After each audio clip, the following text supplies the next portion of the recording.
जय हिंद मेरे प्यारे बच्चों। आप सभी का स्वागत है आपके अपने YouTube channel Calm Mind Coaching Institute में। आज का टॉपिक है यूनिट फर्स्ट के तीसरे भाग से, जिसे ठोसों में अपूर्णता या दोष कहते हैं, यानी डिफेक्ट्स ऑफ द सॉलिड या इनपरफेक्शन ऑफ द सॉलिड। तो ठोसों में दोष को प्रारंभ करने से पहले आपसे अनुरोध करते हैं कि आप सभी मेरे चैनल को लाइक करें, सब्सक्राइब करें और अपने दोस्तों के बीच में वीडियो को शेयर करना बिल्कुल भी ना भूलें, क्योंकि इससे आपका और आपके दोस्तों का दोनों का फायदा होगा। वीडियो के अंत में महत्वपूर्ण प्रश्नों के बारे में हम चर्चा करेंगे जो इस साल बोर्ड परीक्षा में आने लगभग तय हैं। इन प्रश्नों से आपके 3 से 5 नंबर बोर्ड परीक्षा में आसानी से बन सकते हैं, प्राप्त किए जा सकते हैं। तो जैसा कि हम बता रहे थे कि इस वीडियो में हम ठोसों की अपूर्णता के बारे में चर्चा करेंगे, और किसी भी ठोस की अपूर्णता को पढ़ने से पहले हमें यह जान लेना आवश्यक है कि प्रत्येक ठोस संरचना में जो अवयव कण पाए जाते हैं वो निश्चित और नियमित व्यवस्था में पाए जाते हैं। इसीलिए ये ठोस के एक प्रमुख गुण है कि प्रत्येक ठोस संरचना में जो अवयव कण उपस्थित होते हैं वो सदैव नियमित और निश्चित व्यवस्था के क्रम में होते हैं। जब इन नियमित और निश्चित व्यवस्था के क्रम में अनियमितता आ जाती है तो उसके कारण दोष उत्पन्न होता है। तो चलिए हम आज टॉपिक बढ़ाते हैं और चर्चा करते हैं दोषों के बारे में। तो किसी भी ठोस में जो अपूर्णता है या दोष है वो जब उसमें उपस्थित अवयव कण की अनिश्चितता या अनियमितता के कारण उत्पन्न होता है। यानी हम कह सकते हैं कि जब किसी क्रिस्टल जालक में उपस्थित अवयव कण अनियमित होकर संरचनाओं का या आंतरिक संरचनाओं का निर्माण करते हैं तो इस प्रकार की अव्यवस्था को ठोसों का दोष या अपूर्णता कहते हैं। अब ठोसों में जो अपूर्णता या दोष है वो मूलतः उत्पन्न होता है उसकी एंट्रोपी के कारण। परम शून्य ताप पर यह देखा गया है कि प्रत्येक अवयव कण का जो ऊर्जा मान होता है, उसकी आंतरिक ऊर्जा एंट्रोपी होती है, वो शून्य होती है। लेकिन जैसे जैसे ऊर्जा बढ़ती जाती है उन अवयव कणों की भी आंतरिक ऊर्जा में वृद्धि होती है, जिसके कारण वो कंपन ऊर्जा उनमें बढ़ जाती है, और कंपन ऊर्जा बढ़ जाने के कारण वो क्रिस्टलीय जालक को तोड़ देते हैं। कभी वो अवयवगण अपने स्थान को छोड़कर अन्य स्थान पर चले जाते हैं, यानी आंतरिक जगह पर चले जाते हैं, जिन्हें अंतराकाशी रिक्त स्थान कहते हैं, और कभी कभी वो क्रिस्टल जालक को ही छोड़कर चले जाते हैं। तो उसके कारण उनकी आंतरिक संरचना में अव्यवस्था उत्पन्न हो जाती है। तो ऐसा हम कह सकते हैं कि परम ताप को छोड़कर सभी ताप पर क्रिस्टल में उपस्थित जो क्रिस्टल होते हैं उनमें क्रिस्टल दोष उपस्थित रहता है, उनमें क्रिस्टल दोष पाया जाता है। अब क्रिस्टल दोष होते कौन कौन से हैं, तो उसको 2 भागों में बांटा गया है, इलेक्ट्रॉनिक दोष और बिंदु दोष। यानी निर्धारित स्थान पर होने वाला जो दोष होता है उसे बिंदु दोष कहते हैं। अब बिंदु दोष को 3 भागों में बांटा गया है, स्टाइकियोमितीय दोष, नॉन स्टाइकियोमितीय दोष और अशुद्धि दोष।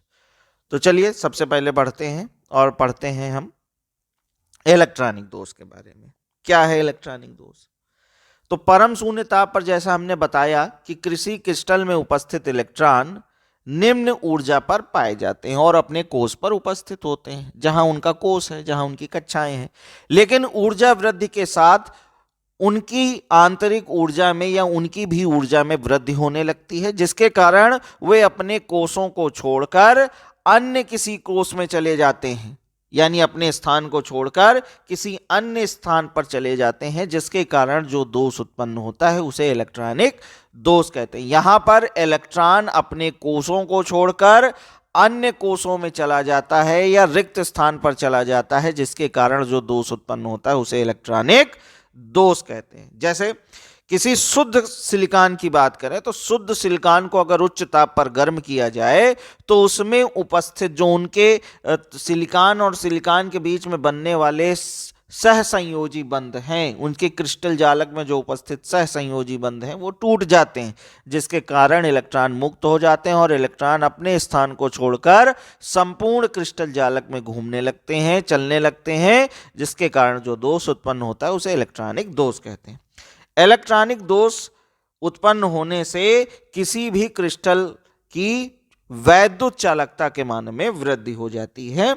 यानी आप ये याद रख लीजिए, कॉपी पेन में लिख लीजिए कि इलेक्ट्रॉनिक दोष उत्पन्न होने से किसी क्रिस्टल के वैद्युत चालकता के मान में वृद्धि हो जाती है। अब हम पढ़ते हैं बिंदु दोष के बारे में। तो बिंदु दोष यानी निर्धारित स्थान पर जो उसकी आदर्श व्यवस्था है उसमें अंतर आ जाता है। एक निश्चित स्थान पर जो व्यवस्था का क्रम है वो बिगड़ जाता है, यानी किसी क्रिस्टल ठोस में उपस्थित आदर्श व्यवस्था में अंतर आ जाने के कारण जो दोष उत्पन्न होता है उसे बिंदु दोष कहते हैं। इसे परमाणविक दोष यानी एटॉमिक डिफेक्ट्स भी कहते हैं। एटम अपनी जगह पर छोड़कर या आयन अपनी जगह पर छोड़कर चला जाता है या अव्यवस्थित हो जाता है, इसलिए इसे परमाणविक दोष भी कहा जाता है। अब ये दो प्रकार का होता है, एक हमने आपको बताया स्टाइकियोमितीय दोष और दूसरा नॉन स्टाइकियोमितीय दोष। अब बात करते हैं स्टाइकियोमितीय दोष की। तो क्या है स्टाइकियोमितीय दोष?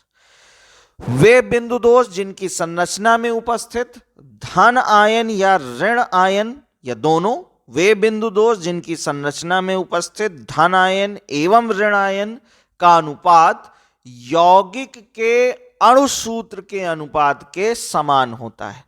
यानी सरल सूत्र, किसी क्रिस्टल का सरल सूत्र और उस क्रिस्टल का अणुसूत्र आपस में समान होता है। तो इस प्रकार के कारण जो दोष उत्पन्न होता है या किसी दोष संरचना में, किसी क्रिस्टल दोष में यदि उनमें उपस्थित धन आयनों और ऋण आयनों का अनुपात उस तत्व के या उस यौगिक के अणुसूत्र के समान है तो ऐसे दोषों को स्टाइकियोमितीय दोष कहा जाता है, जिसमें सरल सूत्र और अणुसूत्र के मान आपस में बराबर होते हैं परंतु उनमें जो व्यवस्था का क्रम पाया जाता है वो अनियमित होता है। तो ऐसे दोष स्टाइकियोमितीय दोष कहलाते हैं। अब ये दो प्रकार के होते हैं, जैसे साटकी दोष और फ्रेंकल दोष। तो हम बात करते हैं सबसे पहले साटकी दोष की। साटकी दोष के चित्र में आप देख रहे हैं कि इस चित्र में धन आयन और ऋण आयन, यहाँ जो संरचना बनी हुई है इस संरचना में आप देख रहे हैं कि समान संख्या में उपस्थित धन आयन और ऋण आयन अपने क्रिस्टल जालकों को छोड़कर चले गए हैं। देखिए यहाँ देख रहे हैं ये संरचना और यहाँ ये संरचना, ये इस क्रम में ऋण के बाद कहाँ आना चाहिए, यहाँ पर प्लस आना चाहिए और यहाँ जो संरचनाएं हैं ये संरचनाएं, इन संरचनाओं के बाद यहाँ ऋण आना चाहिए। तो समान संख्या में धन आयनों और ऋण आयनों का जब किसी क्रिस्टल जालक में पूर्णतया विलोपन हो जाता है यानी पूर्णतया वो गायब हो जाते हैं तो उसके कारण जो दोष उत्पन्न होता है उसे साटकी दोष कहा जाता है। तो इसको इस तरीके से पढ़ा जा सकता है कि जब किसी क्रिस्टलीय जालक में समान संख्या में धन और ऋण आयन उस क्रिस्टल जालक को छोड़कर विलोपित हो जाते हैं तो इस प्रकार के दोष को साटकी दोष कहा जाता है। और साटकी दोष को किसने बताया? साटकी ने 1930 में बताया कि जब किसी क्रिस्टलीय संरचना में उच्च समन्वय संख्या पाई जाए और उनमें उपस्थित धन आयनों और ऋण आयनों के जो आकार हों वो आपस में समानता रखते हों, आपस में लगभग समान होते हों, तो इस प्रकार के क्रिस्टलों में साटकी दोष उत्पन्न हो सकता है। और साटकी दोष होता क्या है कि जब किसी क्रिस्टल संरचना में उपस्थित धन और ऋण आयन समान संख्या में क्रिस्टल जालक को छोड़कर विलोपित हो जाते हैं तो इस प्रकार के दोष को साटकी दोष कहते हैं। और काहे में पाया जाता है आपके सामने उदाहरण भी लिखे हैं, NaCl, KCl और AgBr। देखिए यहाँ AgBr एक ऐसा यौगिक है जिसमें साटकी और फ्रैंकल दोष दोनों पाया जाता है। क्यों? क्योंकि AgBr के परमाणु का आकार जो होता है, आयन का जो आकार होता है, वो लगभग बराबर होता है, लेकिन इनके परमाणु का आकार बड़ा होता है इन कंपैरिजन Na और Cl के। यानी परमाणु का आकार या आयन का जो आकार होता है वो तो बड़ा होता है, लेकिन दोनों का जो आपस में कंपैरिजन है, आपस में जो तुलनात्मक है, वो लगभग समान होता है। इसलिए परमाणु का आकार या आयन का आकार तो बड़ा है, इसलिए वो फ्रैंकल दोष तो प्रदर्शित करेंगे, लेकिन आपस में इनके परमाणु का आकार लगभग बराबर है, इसलिए ये साटकी दोष भी प्रदर्शित करते हैं। तो आपसे पूछा जा सकता है कि क्या कारण है कि AgBr साटकी और फ्रैंकल दोनों प्रकार के दोष उत्पन्न करते हैं। तो आप लिखेंगे कि Ag और Br यानी सिल्वर और ब्रोमाइड के आयनों का आकार लगभग समान होता है, इसलिए ये साटकी दोष उत्पन्न करते हैं, लेकिन इनके आयनों का आकार बड़ा होता है, जिसके कारण इनके जालक में, क्रिस्टल जालक में अंतराकाशी रिक्त स्थान बड़े होते हैं, जिसके कारण धन आयन अपने स्थान को छोड़कर अंतराकाशी रिक्त स्थान में भी जा सकता है। यही कारण है कि सिल्वर ब्रोमाइड, साटकी तथा फ्रैंकल दोनों प्रकार के दोषों को उत्पन्न करता है। बहुत अच्छे, आगे बढ़ते हैं। अब पढ़ते हैं फ्रैंकल दोष।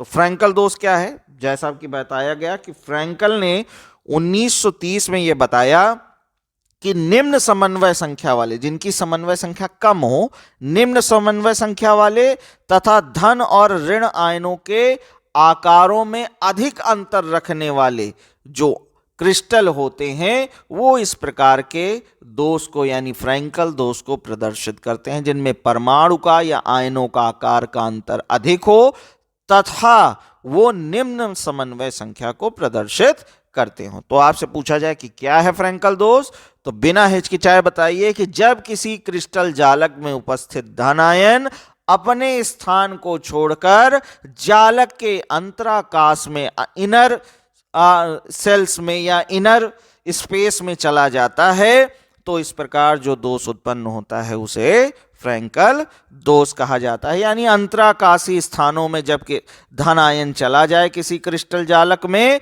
तो इस प्रकार जो दोष उत्पन्न होता है उसे बेटा फ्रैंकल दोष कहा जाता है। और ये पाया जाता है जिंक सल्फाइड AgCl AgBr में। यहां चित्र में देखिए आप कि धनात्मक आयन, जो को खाली पड़ा हुआ जो धन आयन है उसका स्थान खाली है और वो कहाँ चला गया है? अंतराकाशी रिक्त स्थान में। तो ऐसा होता है कि जब किसी क्रिस्टल जालक में उपस्थित धन आयन अपने स्थान को छोड़कर अंतराकाशी रिक्त स्थानों में चला जाता है, तो इस प्रकार प्राप्त संरचना को या इस प्रकार उत्पन्न दोष को फ्रैंकल दोष कहते हैं। ठीक है ना? आगे बढ़ते हैं बेटा। साटकी और फ्रैंकल दोष में अंतर बहुत पूछा जाता है, बहुत इंपॉर्टेंट प्रश्न है। तो यहां पर हम बात करने वाले हैं साटकी दोष और फ्रैंकल दोष की। तो साटकी दोष के बारे में हमने बताया कि धन आयन और ऋण आयन अपने स्थान से पूर्णतया विलोपित हो जाते हैं, यानी वो क्रिस्टल जालक में पाए नहीं जाते, उस क्रिस्टल जालक को ही छोड़कर चले जाते हैं, जिसके कारण उस क्रिस्टल का घनत्व मान कम हो जाता है, क्योंकि वो अपनी जगह को छोड़कर चले गए हैं और उसकी जगह पर कोई चीज नहीं आई, कोई आयन, कोई इलेक्ट्रॉन नहीं आया, तो वहां पर रिक्तिका आ गई है, शून्य आ गया है, छेद हो गया है, होल हो गए हैं, जिसके कारण उसके घनत्व के मान में कमी आ गई है। और ये कैसे होते हैं? तो साटकी ने शुरुआत में ही बताया कि ये उच्च समन्वय संख्या वाले धनात्मक या ऋणात्मक आयनों के जिनका आकार आपस में बराबर, लगभग बराबर होता है, वही प्रदर्शित करते हैं, यानी उच्च समन्वय संख्या वाले क्रिस्टल इसे प्रदर्शित करते हैं। इसके कारण क्या होता है? इनकी वैद्युत चालकता, क्योंकि रिक्त स्थान आ जाते हैं जिसके कारण आयन मुक्त हो जाते हैं, इसलिए क्रिस्टलों की वैद्युत चालकता के मान में वृद्धि हो जाती है। जबकि फ्रैंकल दोष में क्या होता है कि अवयव कण उस क्रिस्टल को छोड़कर नहीं जाते, वे अंतराकाशी रिक्त स्थानों में चले जाते हैं। धन आयन अपने स्थान को छोड़कर अंतराकाश में यानी अंतराकाशी रिक्त स्थानों में चला जाता है, जिसके कारण यह दोष उत्पन्न होता है। इसमें घनत्व का कोई प्रभाव नहीं पड़ता, क्रिस्टल के घनत्व पर कोई प्रभाव नहीं पड़ता, क्योंकि जो उपस्थित अवयव कण होता है वो क्रिस्टल को छोड़कर नहीं गया होता है, वो केवल अपने स्थान से विस्थापित हो चुका होता है। ये जो दोष है वो केवल निम्न समन्वय संख्या वाले आयनिक क्रिस्टल ही उत्पन्न कर सकते हैं, जिनमें निम्न समन्वय संख्या हो और इनमें धनात्मक और ऋणात्मक आयनों के परमाणु का आकार अलग अलग हो, अंतर पाया जाता हो। उसमें लगभग समान होता है, इसमें अंतर पाया जाए, तो इस प्रकार के दोष फ्रैंकल दोष होते हैं। आगे बढ़ते हैं। इसमें देखा गया है कि इनके परावैद्युतांक एप्सिलॉन 0 का मान बढ़ जाता है। आपने पता है कूलाम के नियम में आपने एप्सिलॉन 0 पढ़ा है ना। तो एप्सिलॉन 0 यानी परावैद्युतांक जो स्थिरांक होता है उसका मान बढ़ जाता है। अब हम बात करेंगे नॉन स्टाइकियोमितीय दोष की। तो स्टाइकियोमितीय दोष में आपने क्या पढ़ा था कि जब सरल सूत्र और अणुसूत्र का मान आपस में समान हो तो ऐसे जो दोष उत्पन्न होते हैं उन्हें स्टाइकियोमितीय दोष कहते हैं।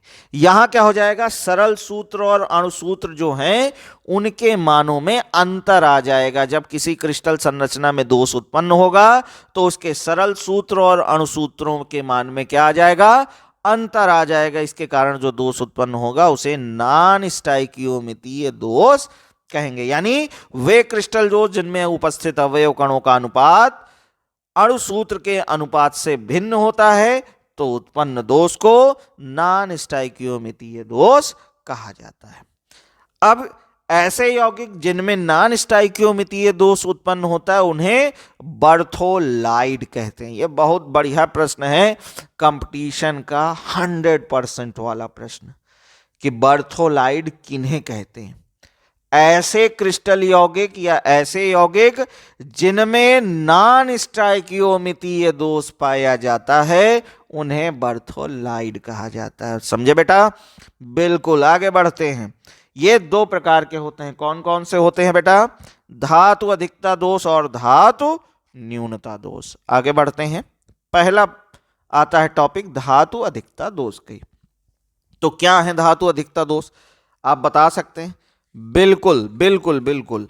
धातु अधिकता दोष जब किसी क्रिस्टल जालक संरचना में धातु आयनों की क्या हो जाए, अधिकता हो जाए। तो जब किसी क्रिस्टल जालक संरचना में धातु आयनों की अधिकता हो जाती है परंतु क्रिस्टल पर उपस्थित कुल आवेश शून्य रहता है तो इस प्रकार के दोषों को धातु अधिकता दोष कहा जाता है। अब धातु अधिकता से प्रभाव क्या पड़ता है? अगर मान लीजिए प्रभाव की बात करें तो धातु अधिकता के परिणाम स्वरूप अर्धचालकों का निर्माण होता है। ये बहुत बड़ी चीज है, इसमें नहीं लिखी लेकिन हम आपको बता रहे हैं कि धातु अधिकता दोष के कारण उसमें उत्पन्न होता है अर्धचालकता। और अर्धचालकता कौन सी प्रकार की होती है? एन प्रकार की अर्धचालकता होती है। ठीक है, लेकिन उसके बारे में बाद में हम चर्चा करेंगे किसी अन्य वीडियो में कि दोषों के में क्या कारण हो जाते हैं जिसके कारण अर्धचालकों का निर्माण होता है। हम यहां पढ़ रहे हैं अभी केवल दोष। हाँ तो मैंने सेनो तो उदाहरण आप देख रहे हैं कि यहाँ TiO लिया जा रहा है और TiO में आप देख रहे हैं कि जो टेल्यूरियम है, टेल्यूरियम ऑक्साइड यहाँ पर बना हुआ है। तो Ti का मान 1 है और ऑक्सीजन है 0.69। अगर इनके सरल सूत्र और अणुसूत्र की बात की जाए तो सरल सूत्र तो यहाँ TiO है, लेकिन अगर वास्तविक अणुसूत्र की बात की जाए तो Ti मान लिया 100 परमाणु हैं तो ऑक्सीजन के केवल 69 यानी 69 ही परमाणु किसी संरचना में उपस्थित हैं। तो यहाँ आप देख रहे हैं कि धातुओं की अधिकता हो रही है और अधातुओं की कमी हो रही है। बिल्कुल। तो इसी हिसाब से हम बता सकते हैं कि यह धातु अधिकता का उदाहरण है। अब धातु अधिकता के उदाहरण में जब संरचना का निर्माण किया जाता है तो वहां एक विशेष प्रकार की प्रवृत्ति डेवलप हो जाती है, उत्पत्ति हो जाती है, उसे एफ केंद्र कहते हैं। अब एफ केंद्र क्या है? तो अगर देखें यहां पर चित्र आ रहा है, आप देख रहे हैं कि इस क्रिस्टलीय जालक संरचना में जो ऋणात्मक अवयव कण होना चाहिए, ऋणात्मक आयन होना चाहिए, उसके स्थान पर इलेक्ट्रॉन आ गया है।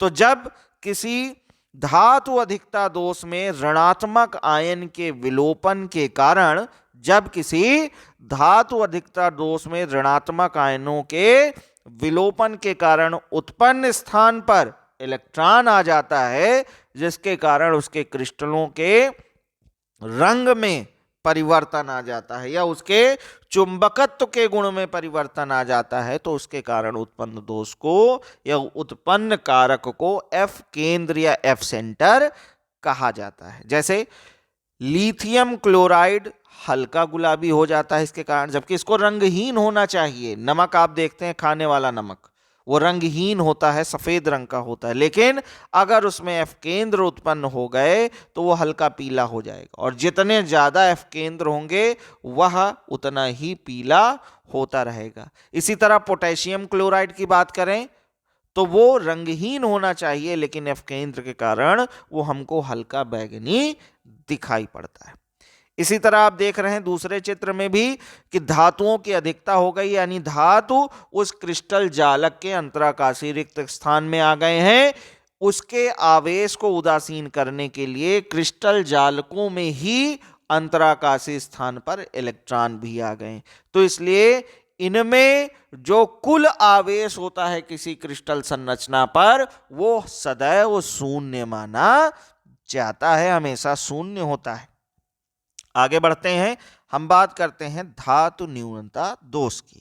तो धातु न्यूनता दोष कैसा है? बिल्कुल सही कि जब किसी नॉन स्टाइकियोमितीय दोष में या जब किसी क्रिस्टल संरचना में धातु आयनों की कमी हो जाती है, जिसके कारण जो दोष उत्पन्न होता है उसे धातु न्यूनता दोष कहा जाता है।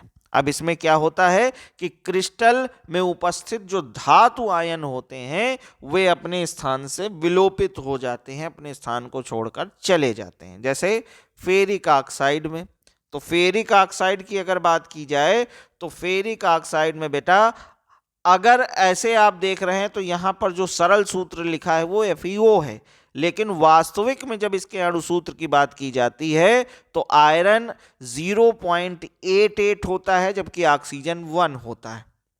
यानी सीधे शब्दों में देखा जाए फेरिक ऑक्साइड में आयरन के 88 परमाणु होते हैं 100 की बात की जाए, और जबकि ऑक्सीजन 100 होती है, यानी आयरन की संख्या कम होती है और ऑक्सीजन की संख्या अधिक होती है। इसके कारण आयरन कम यानी धातुओं की न्यूनता है, इसलिए उत्पन्न दोष धातु न्यूनता दोष कहलाता है।